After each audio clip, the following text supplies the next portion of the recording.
Teman-teman, apa penyebab sebenarnya para DC pinjol legal ini menagih secara barbar dan sporadis kepada kita-kita yang saat ini galbay? Untuk itu, jangan lupa subscribe, like, dan komen agar saya bertambah semangat ya.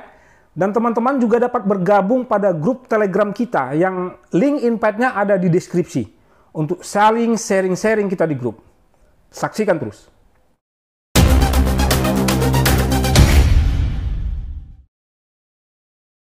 Assalamualaikum warahmatullahi wabarakatuh. Salam sejahtera untuk kita semua. Om Swastiastu, Namo Buddhaya. Kita sudah sama-sama mengetahui bahwa cara-cara penagihan para DC pinjol legal OJK ini telah banyak menerabas aturan-aturan yang berlaku. Mereka berlagak lupa atau sebenarnya sudah tahu bahwa cara penagihan mereka tersebut juga dapat berimbas buruk kepada diri mereka sendiri. Jika dengan pemikiran simpel, sebenarnya semua orang tahu bahwa tindakan-tindakan DC pinjol ini bertujuan agar kita melakukan pembayaran secepat mungkin. Itu benar. Tapi kita harus melihat seluruh gambaran besarnya yang menjadi penyebab utama para DC pinjol ini nekat untuk berbuat seenak udelnya. Dengan macam-macam cara teror yang mereka terapkan saat melaksanakan tugasnya. Ada yang dengan mengirimkan foto kita saat pengajuan, kemudian disertai ancaman kalimat bahwa mereka akan mempermalukan kita melalui sosmed. Ada yang dengan kalimat-kalimat tidak pantas, sampai kalimat-kalimat seolah-olah ingin membawa kita ke ranah hukum. Saya sudah merangkum dua hal penyebabnya. Yang pertama adalah si DC pinjol itu sendiri. Ya, DC pinjol ini baik itu yang internal ataupun eksternal, mereka tidak mempunyai gaji pokok. Kenapa begitu? Karena platform pinjol ini ataupun biro jasa penagihan tempat mereka bekerja hanya mendapat keuntungan dari bunga pinjaman kita. Platform pinjol dan biro jasa penagihan ini tidak mempunyai produk fisik atau barang dagangan. Satu-satunya produk mereka hanya jasa peminjolan itu tadi. Jadi si DC paham betul, no tagihan, no gaji. Itu faktor utama para DC ini kadang nekat untuk berbuat arogan saat telepon ataupun chat. Tapi saat visit, hanya sedikit dari mereka yang bersikap ngotot dan arogan. Kebanyakannya kicep. Banyak faktor yang menyebabkan mereka kicep atau takut. Baik itu faktor mereka tidak mengenal wilayah rumah kita, dan tidak kenal orang-orang di sekitar rumah kita. Jadi andai terjadi kericuhan, pasti warga di situ akan membantu kita.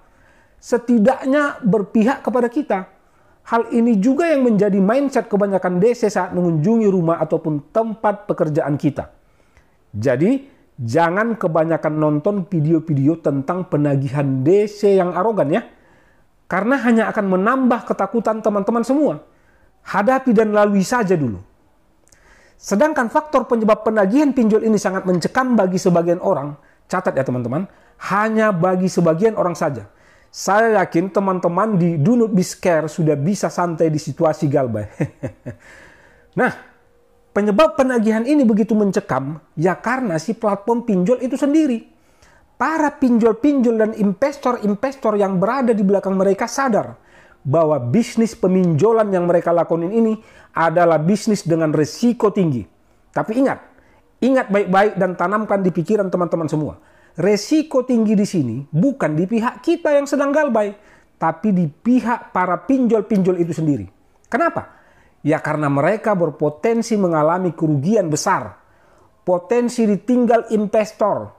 Belum lagi ditegur oleh pihak OJK karena presentase TWP 90-nya meningkat tajam. Karena sadar tidak dapat membawa problem ini ke ranah hukum pidana dan sadar mereka tidak dapat menyita barang-barang yang ada di rumah kita. Juga sadar bisnis yang mereka lakukan adalah pinjaman tanpa agunan. Akumulasi dari kesadaran mereka itulah yang menyebabkan penagihan ini sangat agresif, sporadis, militan, sehingga menciptakan efek tekanan-tekanan tersendiri buat teman-teman yang saat ini sedang galbay. Jadi, setelah mengetahui ini, strategi apa yang harus teman-teman lakukan agar dapat bersikap santai saat galbay? Ya tidak ada strategi khusus. Karena situasi ini tidak ubahnya saat kita melihat orang yang lagi takut, kalut dan grogi. Apa coba yang mesti kita lakukan? Ya santai saja. Nah, jika pinjol-pinjol ini kita ilustrasikan seseorang yang takut, kalut dan grogi. Lalu kita harus bagaimana teman-teman? Jangan lupa tulis jawabannya di bawah ya teman-teman. Tetap optimis.